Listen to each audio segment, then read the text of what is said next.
Hey guys, for the extra Sunday content, as well as bonus weekly content on top of that, go to our Patreon link in the description and find the Black Kluge tier or higher and subscribe. Armed a gunman recently, and I'm kind of curious about how he did that. Rooster from Louisiana, remember him, Robin? I guess your mic's not on. Dear. Oh, did I come on?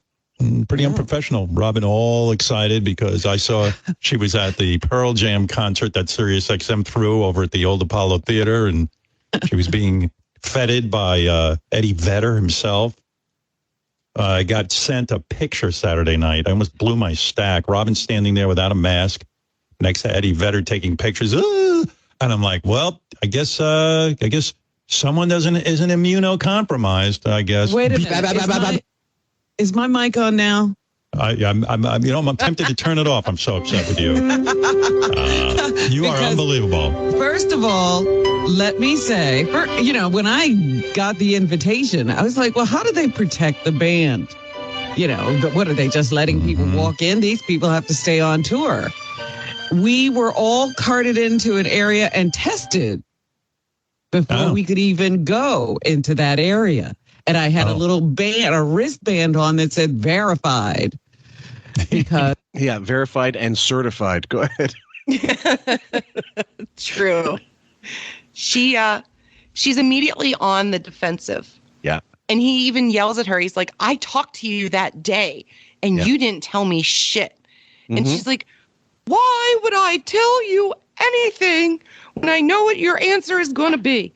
I need to live. God damn it. So that's what we got. Next clip is called Pearl Jam More Important Than Wig's Bullshit.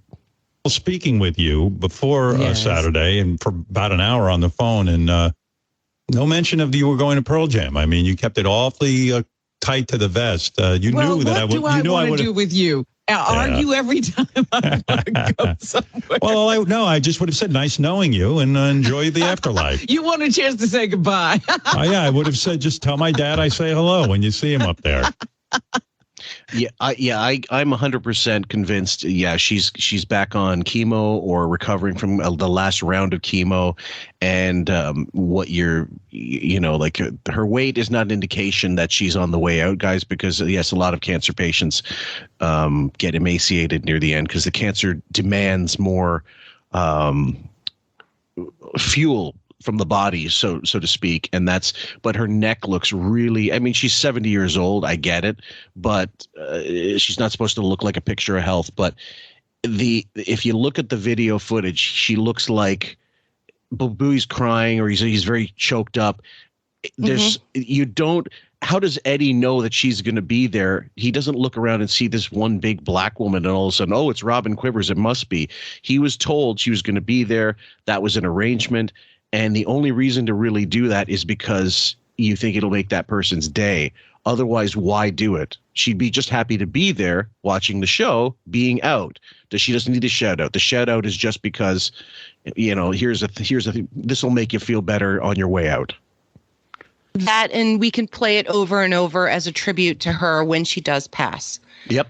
Also, Wiggy uses the word immunocompromised a dozen times during the show. I did clip them all because it just wasn't worth it. It's easier just to let you guys know that he is insisting that she is still, like, her surgery was 12, 14 years ago. Yep. So you don't say someone's immunocompromised unless they've had recent activity. Yeah. And for her to come out without a wig, she didn't have her makeup all done up like normal. She didn't have her glasses on. She looked like a whole different person. Yeah. And yeah, Bowie got choked up and is just in the moment. Him and Jackson's just there. Like, oh my God, the kid is like 6'2". He is tall. Bowie's like 5'10". Robin's like 5'7", 5'6". And he just stands out like a sore thumb. And like you said, Robin was like the only black person there in a sea of white, rich, upper class people. So not that she isn't rich, upper class, but the fact that they did this so specific and there were cameras everywhere to catch a couple different angles. It had to be planned out. Just had to be. It was like bring your grandmother, get in free or something. Aw. Well, she just looked at the same as those pictures of her and what was her name, Anne Marie and Brendan. In the Brendan Murphy. Brendan Yep. Murphy at the nightclub, and he's got a rose between his mouth and between his teeth, and they're dancing around, and it really does look like someone's demented grandmother invaded the club. So it's just like, what are you doing here? Shouldn't you be like playing bridge somewhere? So not to be ageist, but I guess I am sorry, guys, about this. And look, when I get to that age, I'll make fun of myself if it makes you feel any better. The other thing is, of course, when. One sec. There was there's a quote. You're going to hear it in the audio, but I couldn't believe I heard Eddie Vedder say, "Yeah, and thanks to all the radio DJs," and like that was the enemy, radio DJs. A guy, that band, he was so press shy, and he was so like, "No, we hate what's on the radio. That's why we're making what we're making." And to say that like 30 years, I don't know, 25 years later into your career, like that's basically just don't stick it in too far, please. That's them taking it up the ass corporately. And I get it. I don't give a shit really, but it is, you don't want that stuff in your youth coming back to haunt you. Like the lyric Pete Townsend, I hope I die before I get old. Well, you are old. I hope you're enjoying it, fucker. Yeah. It's a bitch age. So the next one is called 17 Abu Ghraib Lane because he said what torture he was under. I can't be single. Beth went into the city Saturday night.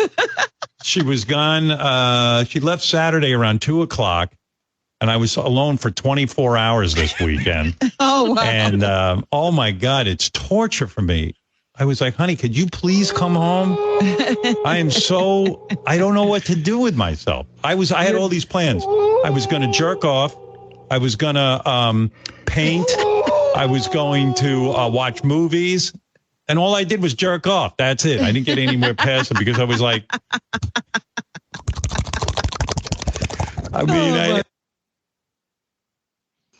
There must be a ton of new webcam videos up for him. He must be really behind on his webcam watching. Yeah. My wife does that with what's it called? Not All My Children. What's the one? General Hospital. She lets them like back up quite a bit, and then she'll watch like whole weeks at a time, like just to get caught up a little bit. He does the same with Twink webcam guys. Yeah. I mean, seriously, if he has 24 hours to himself, I really don't think he's that miserable.